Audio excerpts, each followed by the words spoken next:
Hello guys, this is Shoaib Malik and you are watching be alert. बात को शुरू करने से पहले चैनल को सब्सक्राइब कर लें, साइड में बेल आइकन को प्रेस कर दें। आइए शुरू करते हैं।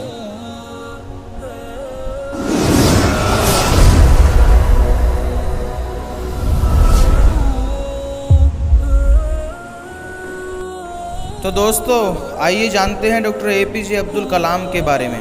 एपीजे अब्दुल कलाम का जन्म 15 अक्टूबर 1931 रामेश्वर, तमिलनाडु में हुआ। उनकी मृत्यु हुई 27 जुलाई 2015 शिलोंग, मेघालय में। भारत के पूर्व राष्ट्रपति के रूप में उन्होंने कार्य किया। एक वैज्ञानिक और इंजीनियर के तौर पर उन्होंने रक्षा अनुसंधान और विकास संगठन और भारतीय अंतरिक्ष अनुसंधान संगठन इसरो के कई महत्वपूर्ण कार्य किए। एपीजे अब्दुल कलाम एक प्रख्यात भारतीय वैज्ञानिक के और भारत के 11वें प्रेसिडेंट थे। उन्होंने देश के कुछ सबसे महत्वपूर्ण संगठन जैसे कि डीआरडीओ और इसरो में कार्य किया। वर्ष 1998 के पोखरण परमाणु परीक्षण में भी महत्वपूर्ण भूमिका निभाई। एपीजे अब्दुल कलाम भारत के अंतरिक्ष कार्यक्रम और मिसाइल कार्यक्रम साथ भी जुड़े थे। इसी कारण उन्हें मिसाइल मैन भी कहा जाता है। साल 2002 में कलाम भारत के राष्ट्रपति चुने गए और 5 साल की अवधि की उन्होंने सेवा की। वो शिक्षण, लेखन और सार्वजनिक सेवा में लौट आए। उन्हें भारत के सर्वोच्च नागरिक सम्मान भारत रत्न से भी नवाजा गया। प्रारंभिक जीवन की बात करें तो एपीजे अब्दुल कलाम का जन्म 15 अक्टूबर 1931 को तमिलनाडु के रामेश्वरम में एक मुस्लिम परिवार में हुआ था। उनके पिता जैनुल आबिदीन एक नाविक थे और उनकी माता अशी अम्मा एक गृहिणी थी। उनके परिवार की आर्थिक स्थिति ठीक नहीं थी, इसलिए उन्हें छोटी उम्र से ही काम करना पड़ा। स्कूल के बाद वो समाचार पत्र बांटने का काम किया करते थे। अपने स्कूल के दिनों में कलाम पढ़ाई लिखाई में सामान्य थे, पर नई चीज़ें सीखने के लिए हमेशा तैयार रहते। उनके अंदर सीखने की भूख थी। वो पढ़ाई पर घंटों ध्यान देते। उन्होंने अपने स्कूल की पढ़ाई रामनाथपुरम मैट्रिक स्कूल से पूरी की। उसके बाद चिरुतिरापल्ली के सेंट जोसेफ कॉलेज में दाखिला लिया, जहां से उन्होंने सन 1954 में भौतिक विज्ञान में स्नातक किया। उसके बाद उन्होंने सन 1954 में भौतिक विज्ञान में स्नातक की। उसके बाद 1955 में वो मद्रास चले गए, जहां से उन्होंने एरोस्पेस इंजीनियरिंग की शिक्षा ली। साल 1960 में कलाम ने मद्रास इंस्टीट्यूट ऑफ टेक्नोलॉजी से इंजीनियरिंग की पढ़ाई की। मद्रास इंस्टीट्यूट ऑफ टेक्नोलॉजी से पढ़ाई पूरी करने के बाद कलाम ने रक्षा अनुसंधान और विकास संगठन में वैज्ञानिक के तौर पर काम किया। कलाम ने अपने करियर की शुरुआत भारतीय सेना के लिए छोटे हेलीकॉप्टर को डिज़ाइन बना के डीआरडीओ में। कलाम को उनके काम से संतुष्टि नहीं मिल रही थी, तो डॉक्टर कलाम पंडित जवाहरलाल नेहरू द्वारा गठित इंडियन नेशनल कमेटी और स्पेस रिसर्च के सदस्य भी थे। इस दौरान उन्हें प्रसिद्ध अंतरिक्ष वैज्ञानिक विक्रम साराभाई के साथ काम करने का अवसर मिला। साल 1969 में उनका ट्रांसफ़र भारतीय अंतरिक्ष अनुसंधान संगठन इसरो में हो गया। यहाँ वो भारत के सैटेलाइट लॉन्च भारत के परियोजना के निर्देशक के तौर पर नियुक्त किए गए थे।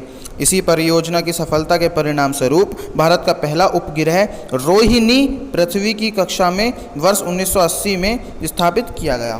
इसरो में शामिल होना कलाम के करियर का सबसे अहम मोड़ था। जब उन्होंने सैटेलाइट लॉन्च व्हीकल परियोजना पर कार्य आरंभ किया, तब उन्हें लगा जैसे वो वही कार्य कर रहे हैं जिससे उनका मन लगता है। 1963-64 के दौरान उन्होंने अमेरिका के अंतरिक्ष संगठन नासा की यात्रा की। परमाणु वैज्ञानिक राजा रमन्ना, जिनकी देखरेख में भारत ने पहला परमाणु परीक्षण किया था, कलाम को वर्ष 1974 में पोखरण में परमाणु परीक्षण देखने के लिए भी बुलाया गया था। साल 70-80 के दशक में अपने कार्य और सफलताओं से डॉक्टर कलाम भारत में बहुत ज़्यादा प्रसिद्ध हो गए थे। देश के सबसे बड़े वैज्ञानिक में उनका नाम गिने जाने लगा था। उनकी सत्यता इतनी बढ़ गई थी कि तत्कालीन प्रधानमंत्री इंदिरा गांधी ने उनकी मंजूरी के बिना ही उन्हें कुछ गुप्त परियोजनाओं पर कार्य करने की अनुमति भी दे दी। भारत सरकार ने महत्वाकांक्षी integrated granite missile development programme का प्रारंभ डॉक्टर कलाम के देखरेख में किया। वो इस परियोजना के मुख्य अधिकारी थे। इस परियोजना ने देश को अग्नि और पृथ्वी जैसी मिसाइल जुलाई 1992 से सितंबर 1999 तक डॉक्टर कलाम पीएम के वैज्ञानिक सलाहकार और रक्षा अनुसंधान और विकास संगठन डीआरडीओ के सचिव थे। भारत ने अपना दूसरा परमाणु परीक्षण इसी दौरान किया था और उन्होंने इसमें एक महत्वपूर्ण भूमिका भी निभाई थी। आर चिदम्बरम के साथ डॉक्टर कलाम इस परियोजना के संवादीय थे। इस दौरान मीडिया कवरेज ने उन्हें देश का सबसे बड़ा परमाणु वैज्ञानिक बना दिया और भारत के राष्ट्रपति के रूप में बात की जाए तो एक रक्षा वैज्ञानिक के तौर पर उनकी उपलब्धियां और प्रसिद्धि के मद्देनज़र एनडीए की गठबंधन सरकार ने उन्हें साल 2002 में राष्ट्रपति पद का उम्मीदवार बनाया और 25 जुलाई 2002 को भारत के 11वें प्रेसिडेंट के रूप में उन्होंने शपथ ली। डॉक्टर कलाम देश के ऐसे तीसरे प्रेसिडेंट हैं जिन्होंने राष्ट्रपति बनने से पहले ही भारत रत्न ले लिया था। इनसे पहले डॉक्टर राधाकृष्णन और डॉक्टर जाकिर हुसैन को राष्ट्रपति बनने से पहले भारत रत्न मिला था। 12वें राष्ट्रपति प्रतिभा पाटिल के कार्यकाल की समाप्ति के समय एक बार फिर उनका नाम संभावित राष्ट्रपति के रूप में लाया गया, लेकिन आम सहमति नहीं होने के कारण उन्होंने अपनी उम्मीदवारी का त्याग दिया। दोस्तों, राष्ट्रपति पद से सेवा मुक्त होने के बाद डॉक्टर कलाम शिक्षण, लेखन, मार्गदर्शन और शोध जैसे कार्यों में व्यस्त हो गए। डॉक्टर कलाम हमेशा से देश के युवाओं के भविष्य को बेहतर बनाने के बारे में बात करते थे।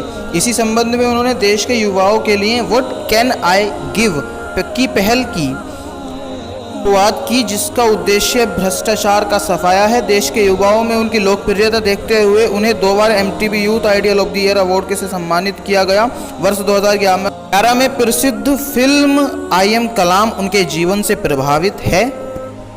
उनको अनेकों पुरस्कारों से भी नवाजा गया। लगभग 40 विश्वविद्यालय ने उन्हें डॉक्टरेट की उपाधि दी और भारत सरकार ने उन्हें पद्म भूषण, पद्म विभूषण, भारत के सबसे बड़े नागरिक सम्मान भारत रत्न से अलंकृत किया। आइए अब दिखाते हैं उनकी उपलब्धियां, कैसे उन्हें हर साल कोई ना कोई उपलब्धि मिलती रही। साल 1981 में उन्हें भारत सरकार द्वारा पद्म भूषण मिला। साल 1990 में भारत सरकार ने पद्म विभूषण से उन्हें नवाजा। साल 1994 में इंस्टीट्यूट ऑफ डायरेक्टर्स मिला।